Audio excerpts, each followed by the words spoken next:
இந்திய பிரதமர் திரு நரேந்திர மோடி பல்வேறு சர்ச்சைகளுக்கு உள்ளாகி வருவார். ஆரம்ப காலகட்டத்தில் அடிப்படைவாத இந்துத்துவாவினுடைய செயல்பாட்டில் அவர் தன்னை ஒருபோதும் சமன் செய்து கொள்வதில்லை என்பதை விட அந்த கொள்கையிலிருந்து அவர் எப்போதும் யாரிடமும் சமாதானம் செய்து கொள்வதில்லை. கோத்ரா கலவரம் குறித்து அமெரிக்காவினுடைய பேட்காஸ்டர் கேள்விகளுக்கு மோடியினுடைய பதில் என்ன? அமெரிக்காவினுடைய பேட்காஸ்டர் லெக்ஸ் ஃப்ரீட்மேனின் யூடியூப் சேனலில் இந்திய பிரதமர் நரேந்திர மோடி 3 மணி நேர 17 நிமிட பாட்காஸ்டில் தனது தனிப்பட்ட வாழ்க்கையை தவிர ஆர்எஸ்எஸ் மற்றும் ஹிந்து ராஷ்டிரா மகாத்மா காந்தி உள்ளிட்ட பல்வேறு விஷயங்களை அவர் பகிர்ந்திருக்கிறார். அவர் மீது தொடர்ந்து வைக்கப்படுகிற ஒரு குற்றச்சாட்டு கோத்ரா கலவரம். 2002 ஆண்டுகளில் குஜராத்தில் நடைபெற்ற இந்த கலவரம் குறித்து பாட்காஸ்ட் மோடியிடம் ஃப்ரீமேன் பல கேள்விகளை எழுப்பினார். 2002 கலவரம் குறித்த பிரதமர் மோடி அந்த கேள்விகளுக்கு பதிலளிக்கும் போது இவ்வாறு கூறினார். அதற்கு முந்தைய சம்பவத்தை உங்களுக்கு நான் சுட்டிக்காட்ட விரும்புகிறேன். டிசம்பர் 24, 1999 அன்று இந்திய விமானம் கடத்தப்பட்டு காந்தஹாருக்கு கொண்டு செல்லப்பட்டது. அதேபோன்று 2000 ஆண்டில் டெல்லியில் உள்ள செங்கோட்டை மீது பயங்கரவாத தாக்குதல் நடத்தப்பட்டது என்றும் அவர் கூறினார். தொடர்ந்து பேசிய பிரதமர் மோடி செப்டம்பர் 11, 2001 அன்று அமெரிக்காவினுடைய இரட்டை கோபுரங்கள் மீது பயங்கரவாத தாக்குதல் நடத்தப்பட்டது. அக்டோபர் 2001 ஜம்மு காஷ்மீர் சட்டமன்றத்தின் மீது பயங்கரவாத தாக்குதல் நடத்தப்பட்டது. டிசம்பர் 13, 2001 அன்று இந்திய நாடாளுமன்றத்தின் மீது தாக்குதல் நடத்தப்பட்டது என்றார். பிறகு 8 முதல் 10 மாதங்கள் வரையிலான காலகட்டத்தில் நடைபெற்ற நிகழ்வுகளை பாருங்கள். அத்தகைய சூழலில் எனக்கு முதல்வர் பொறுப்பு கிடைத்தது. அதற்கு முன்பு நூற்றாண்டில் மிகப்பெரிய பூகம்பம் ஏற்பட்டது. நான் பதவியேற்றவுடன் இந்த பணியில் ஈடுபட்டேன் என்று அவர் தெரிவித்தார். பிப்ரவரி 27, 2002 அன்று சட்டமன்றத்தில் எனது பட்ஜெட் கூட்டத்தொடர் நடந்து கொண்டிருந்தது. நாங்கள் அவையில் அமர்ந்திருந்தோம். நாங்கள் சட்டமன்ற உறுப்பினர்களான 3 நாட்களுக்கு பிறகு கோத்ரா சம்பவம் நடந்தது. அது ஒரு கொடூரமான சம்பவம். மக்கள் உயிரோடு எரிக்கப்பட்டனர்.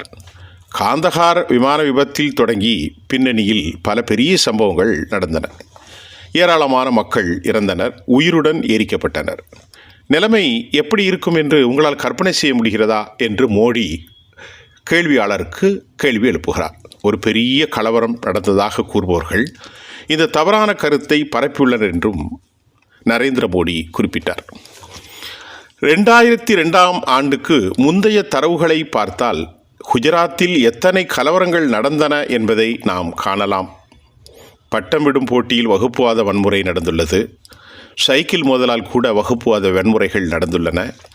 2002 ஆண்டுக்கு முன்பு குஜராத்தில் 250க்கும் மேற்பட்ட பெரிய கலவரங்களெல்லாம் நடந்துள்ளது.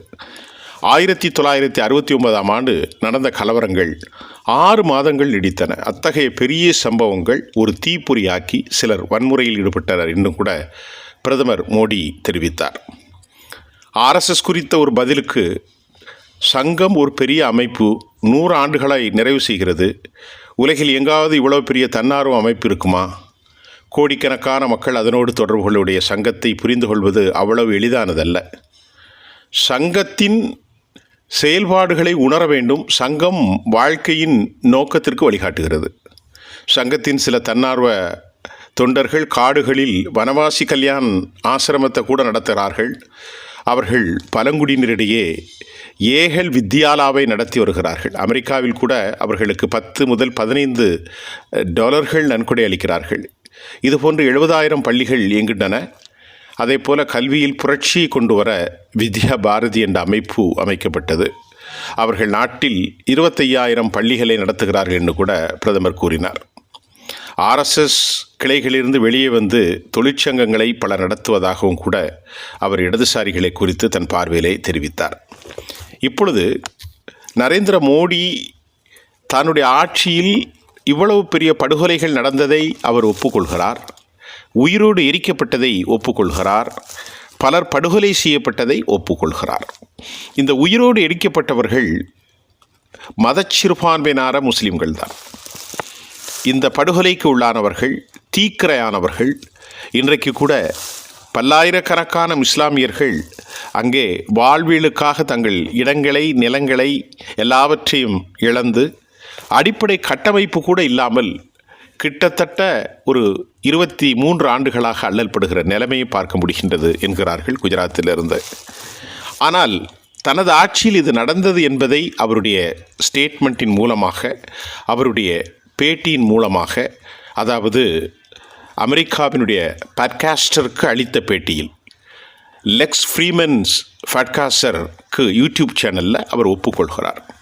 ஆனால் அதுக்கு முன்னாடி நடந்த பலவேறு கலவரங்களை அவர் சுட்டிக்காட்டி இதை நியாயப்படுத்துகிறாரா என்ற கேள்வியும் கூட இப்பொழுது எழும்புகிறது.